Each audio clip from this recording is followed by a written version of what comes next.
ಇವತ್ತು ಬೆಳಗಿನ ಜಾವ ಬೆಂಗಳೂರಿನಲ್ಲಿ ನಮ್ಮ ಪಕ್ಷದ ಕಾರ್ಯಕರ್ತ ಸದಾ ನಮ್ಮ ಪಕ್ಷದ ಚಿಂತನೆ ರಾಷ್ಟ್ರವಾದಕ್ಕೆ ಪೂರಕವಾದಂತಹ ಪೋಸ್ಟ್ಗಳನ್ನು ಹಾಕಿ ಬೇರೆಯವರಿಗೂ ಕೂಡ ಮಾದರಿಯಾಗಿದ್ದಂತಹ ವಿನಯ್ ಸೋಮಯ್ಯ ನಮ್ಮ ಕೊಡಗಿನ ಇಬ್ಬರು ಶಾಸಕರ ಕಿರುಕುಳದಿಂದ ನೊಂದು ಬೇಸತ್ತು ಆತ್ಮಹತ್ಯೆಯನ್ನು ಮಾಡಿಕೊಂಡಿದ್ದಾನೆ. ಆತ ಆತ್ಮಹತ್ಯೆ ಮಾಡ್ಕೊಳ್ಳೋಕ್ಕಿಂತ ಮೊದಲು ಬಹಳ ಸ್ಪಷ್ಟವಾಗಿ ವಾಟ್ಸಪ್ ಗ್ರೂಪ್ನಲ್ಲಿ ತನ್ನ ಕಡೆಯ ಮಾತು ಅಂತ ಹೇಳಿ ಬಹಳ ಒಂದು ದೀರ್ಘವಾದಂಥ ಸಂದೇಶವನ್ನು ಕೊಟ್ಟಿದ್ದಾನೆ. ಅದನ್ನು ನೋಡಿದರೆ ಬಹಳ ಸ್ಪಷ್ಟವಾಗುತ್ತೆ. ಇದರಲ್ಲಿ ವಿರಾಜಪೇಟೆ ಶಾಸಕ ಪೊನ್ನಣ್ಣ, ಮಡಿಕೇರಿ ಶಾಸಕ ಮಂತರ್ಗೌಡ ಹಾಗೂ ಕಾಂಗ್ರೆಸ್ನಲ್ಲಿ ಯಾವಾಗಲೂ ವಾಚಾಳಿತರ ಪ್ರತಿನಿತ್ಯನೂ ಕೂಡ ಬೇರೆಯವ್ರ ಮೇಲೆ ಹರಿಹಾಯ್ತಾ ಇರುವಂತಹ ತೆನ್ನೀರ ಮೈನ ಹಾಗೂ ಇನ್ನು ಕೆಲವರು ಆತನ ಸಾವಿಗೆ ನೇರವಾಗಿ ಹೊಣೆಯಾಗಿದ್ದಾರೆ. ಕಂಗ್ರಾಚುಲೇಷನ್ಸ್. ಯಾರು ಹುಡುಗ?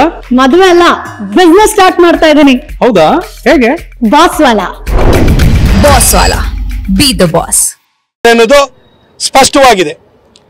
ನಾನು ಡಿ.ಜಿ. ಅವ್ರನ್ನ ಹಾಗೂ ನಮ್ಮ ಕೊಡಗಿನ SP ಅವರನ್ನ ಮನವಿ ಮಾಡ್ಕೊಳ್ತೀವಿ ಹಾಗೂ ಒತ್ತಾಯವನ್ನು ಮಾಡ್ತೀವಿ. ನಮ್ಮ ಪಕ್ಷದ ವತಿಯಿಂದ ವಿನಯ್ ಸೋಮಯ್ಯ ಫೇಸ್ಬುಕ್ ವಾಟ್ಸಪ್ನಲ್ಲಿ ಕಡೆದಾಗಿ ಬರೆದಿರುವಂಥ ಸಂದೇಶವನ್ನು ಒಂದು ಡೆತ್ ನೋಟ್ ಆಗಿ ಪರಿಗಣಿಸಿ, ಅದನ್ನೊಂದು ಡೈಯಿಂಗ್ ಡಿಕ್ಲರೇಷನ್ ಅಂತ ಪರಿಗಣಿಸಿ ಪೊನ್ನಣ್ಣ, ಮಂತರ್ಗೌಡ, ತೆನ್ನೀರ ಮೈನ ಹಾಗೂ ಉಳಿದವರ ವಿರುದ್ಧ FIR ಅನ್ನು ದಾಖಲಿಸಬೇಕು ಹಾಗೂ ನಮ್ಮ ಕೊಡಗಿನ ಇಬ್ಬರು ಶಾಸಕರನ್ನು ತಕ್ಷಣಕ್ಕೆ ಬಂಧಿಸಬೇಕು ಅಂತ ಹೇಳಿ ನಾನು ಒತ್ತಾಯವನ್ನು ಮಾಡ್ತೀನಿ.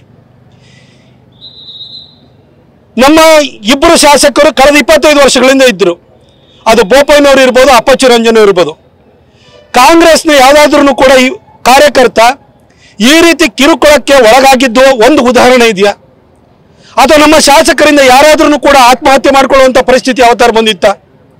ಆದರೆ ಕಳೆದ 2 ವರ್ಷಗಳಿಂದ ಈ ಕಾಂಗ್ರೆಸ್ನ ಇಬ್ಬರು ಶಾಸಕರು ಬಂದಾದ್ಮೇಲೆ ಕೊಡಗಿನಲ್ಲಿ ದ್ವೇಷದ ರಾಜಕಾರಣ ಬರ್ತಾ ಇದೆ. ಜಾತಿಗಳ ಮಧ್ಯದಲ್ಲಿ ಹೊಡೆದಾಟ ನಡೀತಾ ಇದೆ.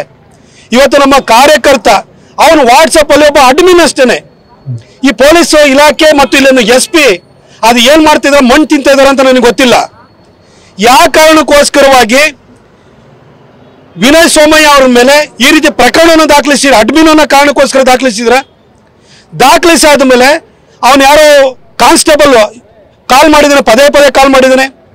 ಕಾಲ್ ಮಾಡಿಬಿಟ್ಟು ನಿಮ್ಮ ಮೇಲೆ ರೌಡಿ ಶೀಟ್ ಓಪನ್ ಮಾಡ್ತೀವಿ, 107 ಹಾಕ್ತೀವಿ ಅಂತ ಹೇಳ್ಬಿಟ್ಟು ಒತ್ತಡ ಕೊಟ್ಟಿದ್ದಾರೆ. ಆ ಕಾನ್ಸ್ಟೇಬಲ್ ಮೇಲೂ ಕೂಡ ಕ್ರಮ ಆಗಬೇಕು, ಕಾನ್ಸ್ಟೇಬಲ್ ಮೇಲೂ ಕೂಡ FIR ಆಗಬೇಕು.